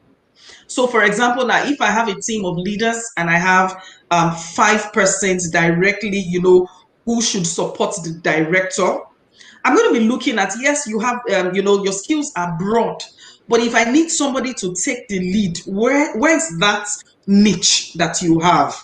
So while I'm going to be careful not to call it a specialist role, but you should have something that, the go-to person, something that distinguishes you from others. So if we need something in this area, and it helps for people to grow in their career, because you want to identify what does everybody have that someone doesn't have, and how can I quickly plug in, especially linking to what both of us have said before around knowing where the future of the industry is, and saying, so if these are the top 3 areas, while I might have general knowledge, but where do I want to be the SME? Where do I want to be the subject matter expert? Where do I want to play such that if Victoria is mentioned, they know that this area is done with, but at the same time balancing my knowledge such that if I now get to now be the one, and they say who can raise his or her head up, and have that overall oversight, I can still be the one. So I might be the compensation and benefits expert, but someone who has general knowledge across all the other spectrum. So that's how I'm going to balance it. Yes, have general knowledge, but strive to also have an area that if for any reason they're going to drop everybody, they know that, oh, we need you for this, so we retain you, but not just because it's what the company has been doing, but because it links to the future that the company should be in. So that's how I'll answer that question, Stella. Okay, ma'am. So I have this question. So for entry level people, sometimes you just want to get a job. So you're not taking the job because it's your passion or it's something you just know that I just want to leave this house and I want to have money. So what's your take on starting a job that is not even in the line of your career? For example, you're a chemical engineer, you graduated with a first class, and you've been dreaming of IOC, Shell, Chevron, and it does not come, and then it's banking that comes. Would you advise that the person in an organization that's related to his field so that he can learn more, or the person should go with banking or whatever opportunity that comes first? Okay, so again, and I, Stella, I hope you're not going to be saying, why is someone trying to always, be in the middle? See, let me quickly say this. There's really um, that there's no one size fits all for any question. There's really no, and I'm being very realistic for somebody who's been a recruiter and somebody who's been a career focused professional for quite a number of years. And Wale knows my story. So I worked with Wale before, in audits, and today I'm in HR. Do you understand? So, and the truth is, so it depends. It depends on a number of factors. My very first answer would be this. I think, was it Socrates that said, man, know thyself. That would be my very first answer. Know yourself. Know what makes you tick, what problems you are passionate about, what you're keen to do. But at the same time, know yourself and know where your focus is. So what would be my preference in a situation like that? My first preference would be, I'm going to consider a lot of scenarios. So all things being equal, my first answer would be, rather than just pick up any job, why not look for other opportunities? Because when you say there are no jobs, many times it's not really that there are no jobs. Many times it's either that they don't have the skills, or they have the skills but they're looking for a higher pay. So that, just like Mr. Torella said, when disruptions happen, people will lose their jobs, but other jobs will be created. And so when you say that, what I want to do, what you want to do is even aligned to what the future that we are in. So if you've always been one that wants to, some examples that we can give, I don't want to be too particular and mention certain examples. If this is what I've always wanted to do, is it even relevant for now? Is it relevant for tomorrow? So if it is not relevant, that already is an error. But let's even say that everything is relevant. Would you have other opportunities? I'm not going to earn 150K now, but can I have an opportunity? And I'm sorry, I'm using the same 150 that example stuck in my head. Am I going to have another opportunity that will give me 100K, but in the next 5 years? Because that's when many people miss it. They're just looking at what I will get now. In the next 5 years, this is what I want to do. I will build capacity to an extent that by the time I stand, so you say a bank job gives you, and apologies, I'm not bringing down the banking industry. So it depends on what you do. Stella, I can see you're smart. So it depends on what you. I also worked in the bank. I worked in the bank before I went into consulting. But the truth is, it depends on. So having said that about if you have other opportunities, let me also not take away the fact that for every experience there's a learning. So when I went, and I will just wrap up that my answer with my personal experience. When I got into KPMG at the time, I did interview. I'd gone with my cousin to his ICANN induction, and I was wowed with what I saw. I'd even registered with ICANN before joining, and I studied geography and regional planning in school. So when I was told, when I wrote KPMG test, an uncle that just said, "Oh, your mom said you had 2-1. How old are you?" I told him, "It's okay, and come and write KPMG test now." And yet they are testing every Friday without invite. That's how I went there, wrote the test, and passed. Did interview. By the time I went through the interview, I had done ICANN. But it took me just less than a year to realize this is not me. But I still stayed on over a year, for a number of reasons. Maybe I wanted to prove a point, or maybe I didn't get, but I found an opportunity to express myself. But I tell you what, in every role that I have held, that audit experience always comes to bear. There's always a value. So what matters is these two things.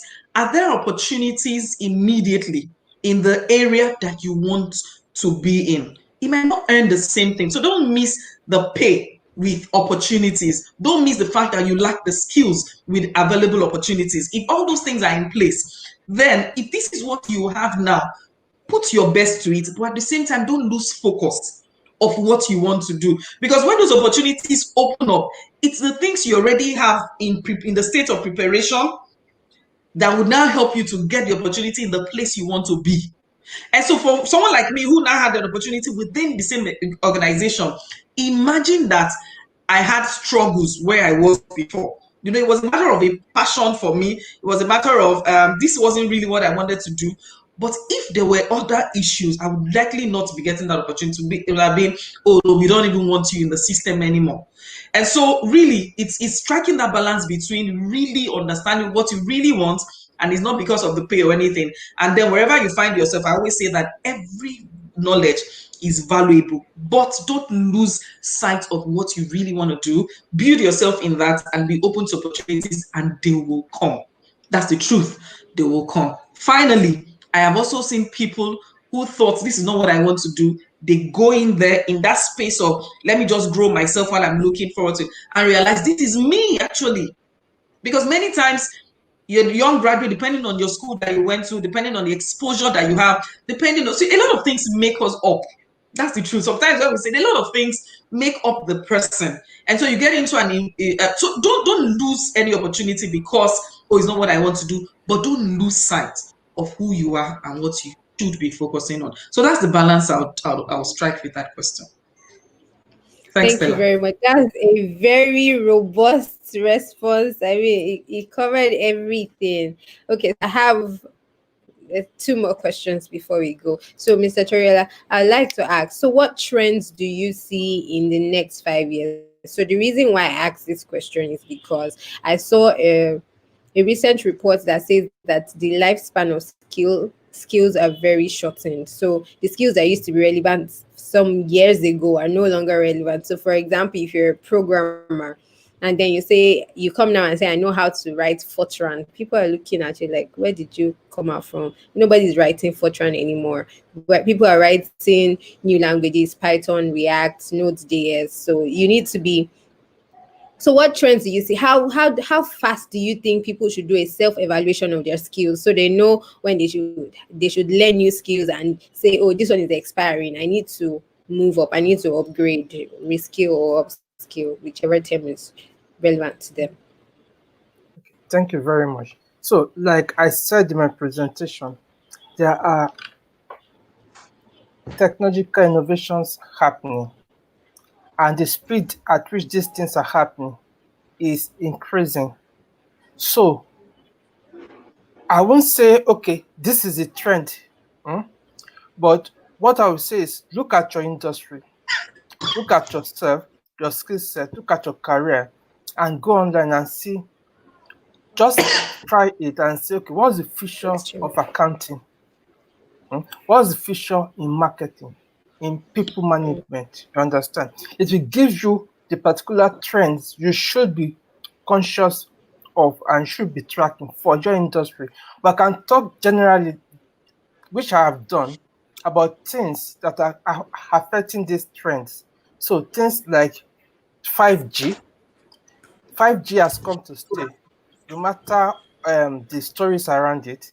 And 5G is going to affect the way we do transactions.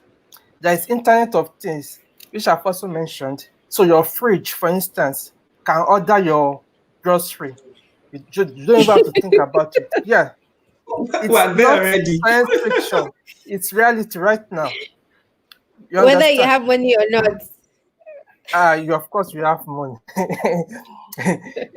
You understand? So I've spoken Sir. about artificial intelligence. No, I'll give you an example. So these things are changing. The fact of the matter is that they are changing very fast.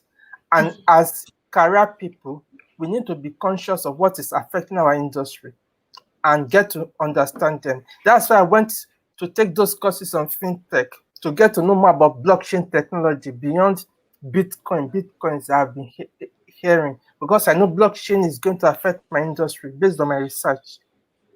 So that's the way I will answer that. Thank you very much, sir. So I had network issues at some point. So I'm not sure if this question I'm going to ask has been covered. Mrs. Bauer, this question is for you, and then Mr. Toriola, you can also add to the question, to the answer that Mrs. Bauer is going to give. So it's about, I know it's very long, but you can make it short. The answer, because I know it's a very huge one. So it's about mentorship in the workplace and sponsorship in the workplace. What do you, before, if an entry level or a potential mentee comes to meet you to say, please be my mentor, what are those things you look out for in that person before you say, oh, I'm going to be your mentor? Or if you're going to speak up for somebody, maybe during promotion or at the table where decisions are being made, what are the reasons why you're going to make a case for that person? So I, from your smile, you know the answer already, but let's just answer it. So I'll start by saying I can mentor.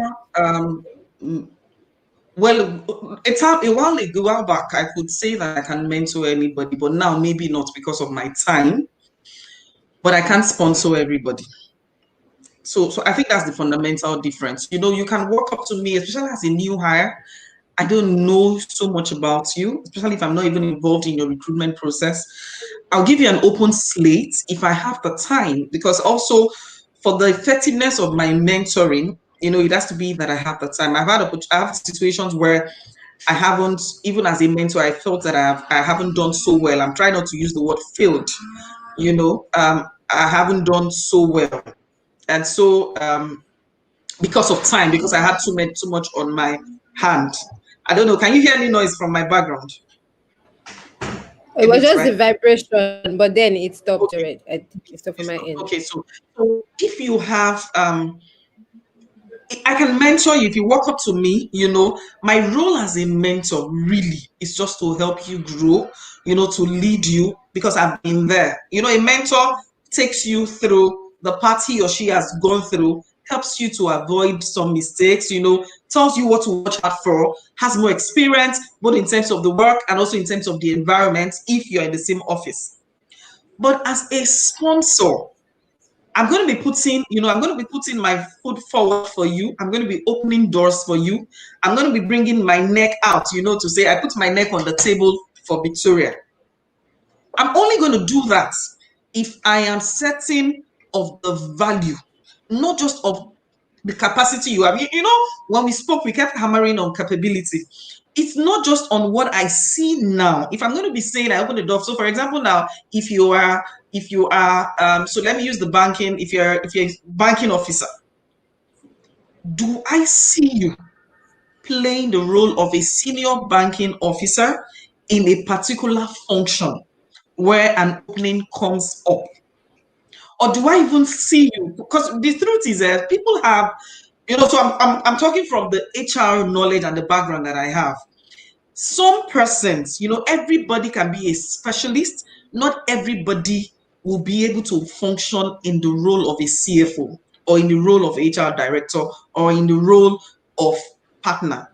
And this is because beyond the technical abilities, there are other people skills, there are other social skills, there are other psychometric skills. And I'm sorry. So the certain psychometric test that you will do that they'll say, oh, just because of the makeup of this person, depending on the role. And so if I now know your ability, I said something about the best predictor of past future work is based on your past experience, your past work, your past delivery. I'm not going to say because you've been carrying my bag or you are pleading that I will sponsor you. I can help you no matter the level you are, mentor you, help you grow. But I would be able to sponsor you. Even sponsorship will be on different levels. I will sponsor you to the level that I think you are worth it and you are able to deliver, but not beyond the level that is going to even be detrimental to your ability. So you need to really be the one proving yourself. Sorry, I took your time. I know you said short, but let me end it there. Mr. Wale, please. No, that's I, very I good. think Thank you, you, you, Mr. you've Wale. said it all. Thank you. I think Mrs. Bauer has said it all. So it's really going to be driven by you, not me. Yeah. I don't have the time. I cannot waste my time on you if you are not serious about it. But interestingly, I've had instances where I've gone out of my way to invite people to mentor them because I saw Yeah. what they've got, But it's nothing that has to do with emotions.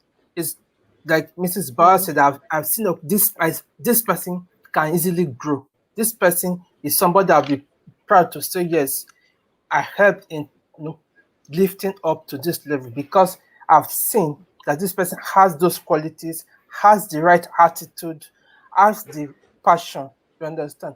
But you can't just walk up to me and say, "Come and be my mentor." I will give you, like Mrs. Bauer said, a clean slate within the confines of my time. You understand? To engage with you, talk with you, but I don't have the time to babysit you, but basically, so you have to drive that, and you have to have the right attitude, especially, and the right passion. Thank So you. thank you Thank very you much. so much.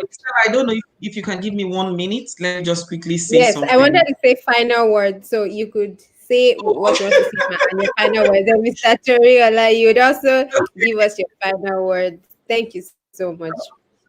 Okay, so I'll say what I want to say and I'll leave it there as might not have been my final word, but because of time, I'll make it my No, final word. no, you have to add Your your final mentor, words. so your mentor, and I feel like I feel the need to put it out there for everybody here. Your mentor, your sponsor, especially in a work environment, can have a huge impact on your career. So I'll give an example in an environment where, when I said I worked with Mr. Toriola before, as HR, when I'd moved into HR, I sat in an evaluation session. This wasn't it. So we used to call them PM, them personal mentor, if I recall. And this particular mentor of this person, I checked with him. I can never forget that experience. So it is etched in my memory. Even though this was even an assigned mentor, not even somebody that you walked up to and built a relationship with, but an assigned mentor who went out of his way, not just to groom this person, but also to check with every other supervisor in charge, as they call them, that the person had worked with, asking what are this person's areas the person needs to work on? What help can I give my mentee? What feedback have you given this mentee that the person needs to work on, that this person is not doing? What do I need to know that my mentee is not telling me? Did all that. And across all of them, it kept getting positive responses. On the day of the evaluation, system where the person wouldn't sit in, but as a mentor, he was there presenting, a lot of issues came up. And then the mentor stood up and said, I met you, I asked you not once, not twice. These are the feedback you gave me. of these, with his records of these things you mentioned, which of them has this guy not done? And they were all looking. That guy got his promotion not because he didn't have issues. He did. It was clear he had those issues, but because he had somebody who was putting him through, pulling him through. And so my point is this: you need to be mindful. You don't go into an organization and just align because this person looks popular. Just align. I went into an organization last year, and the very first thing I did, based on my past experience, was to identify somebody as a mentor. I went to one so she interviewed me, and observed, and looked around, observed she was part of the leadership team. And just even at my induction, everybody kept saying, "Oh, you are this lady's look alike, you are this lady's look alike." And I already saw that she was already picking interest in me. She would come to my seat, ask me. On my own, I went formally and I said, "Please, madam, I want you to mentor me." Do you know what? Beyond mentoring me, I am aware when we have our mentoring sessions, we have monthly mentor. I'm very particular about it. And I realized that she's also opening doors of opportunities that I never knew she was doing behind the scene. Two things. She had interest, but I realized that she was an impact, she was an influencer. I think that's what I wanted to put out. Be mindful, you need to have an influencer, somebody who knows the ease or our onions, but somebody who is also listened to, because you won't always be there. So I didn't say sponsor me, but I don't know what she's seen, but she's taking that further step and she's making the effort, to speak on my behalf. So that's what I'm going to say. Be mindful and be deliberate about who you reach out to. Has an interest in you, is somebody who is listened to, and is somebody who is also sound, that you can learn from. Those will be my final words, and to say that your career that's not the only factor, but it's definitely going to be a positive factor in your career. Thank you. Thank you, ma'am. Mr. Wale. Yeah, thank you. So I'll just keep it very simple. I'll pick the last around the last statement by Mrs. Bauer when she spoke about being deliberate. So please be deliberate about your future. Don't leave it to chance. A future you do not prepare for, you are not likely to enjoy the best of it. Let me just leave it at that. Thank you very much. Thank you. Fantastic. A round of applause, digital round of applause for our facilitators. Me, I'll be clapping this because they can see me. We want to really thank you, Sir Ma. We appreciate you. Thank you for your time. Thank you for your wisdom. Thank you for all that you have shared with us. I know that some of these questions, the questions alone, they're like topics, but you still found a way to, share with us in a way that we can understand and a way that would always remember. So for those of you that are just joining us, you came late, welcome, all the same. We're glad that you're here. Thank God it's Facebook, thank God it's YouTube. You can drag that red button back and watch from the beginning so that everything that you have missed, you can learn. It's very important for you to also connect with our speakers on social media platforms, which will be displayed on the screen.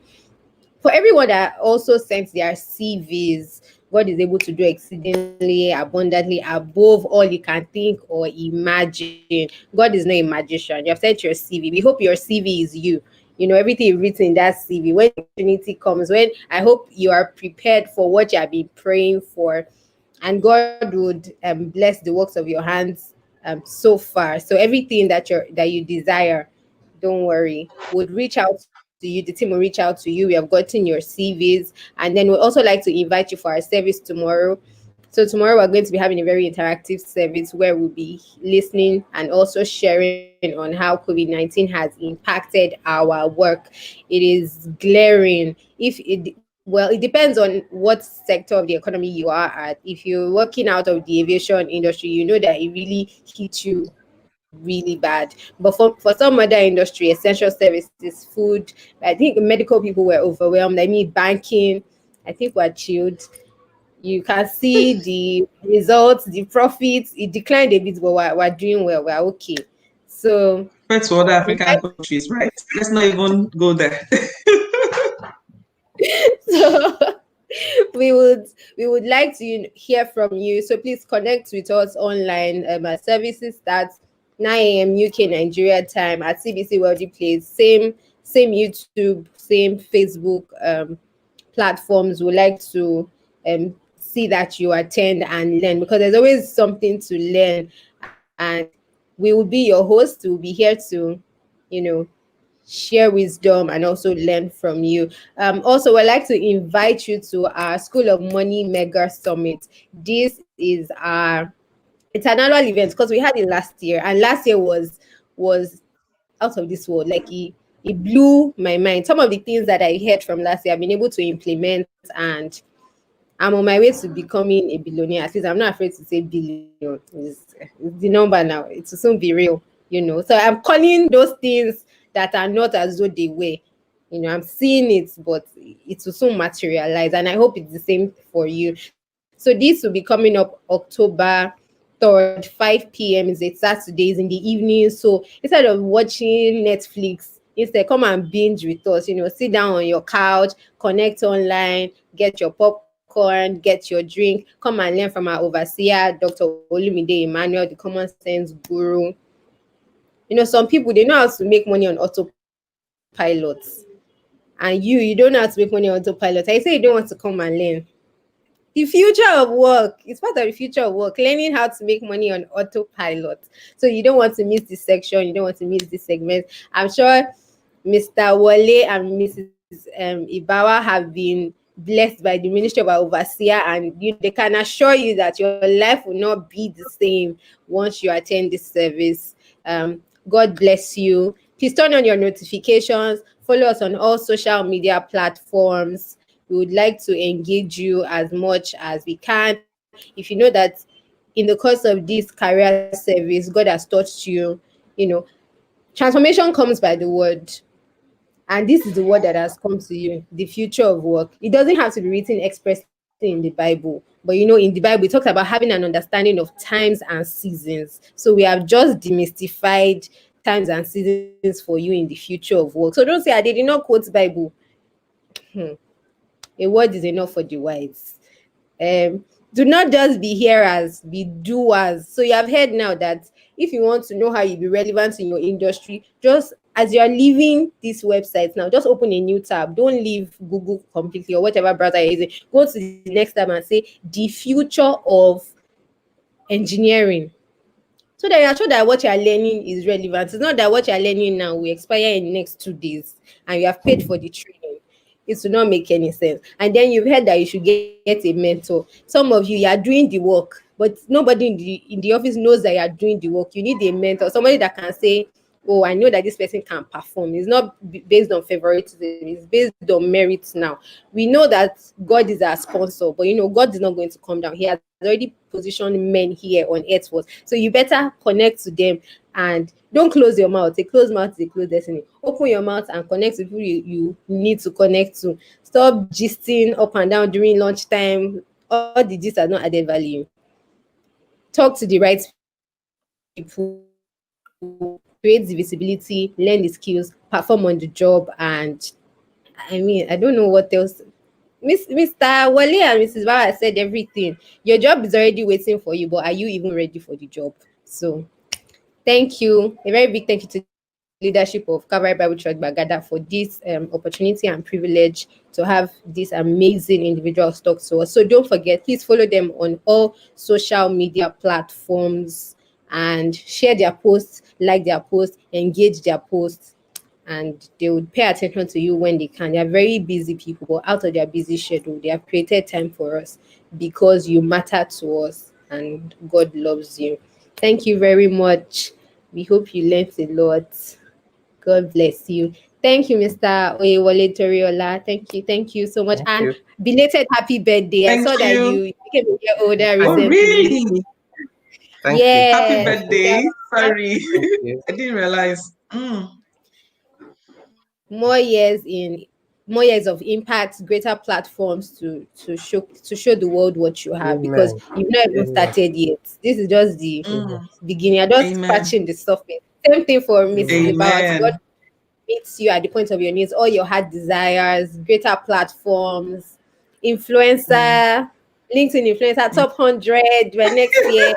You'll see your name everywhere. Same thing, Mr. Wale. Amen. Thank you very much. Thank Audience, please you. can you say thank you very much? Appreciate our mommy and our daddy, that have given us their precious time. Thank you. Thank you so Thank Thank much. you. you. I know It's that our pleasure. Thank you very this much, Stella. Thanks, CBC Wealthy Place.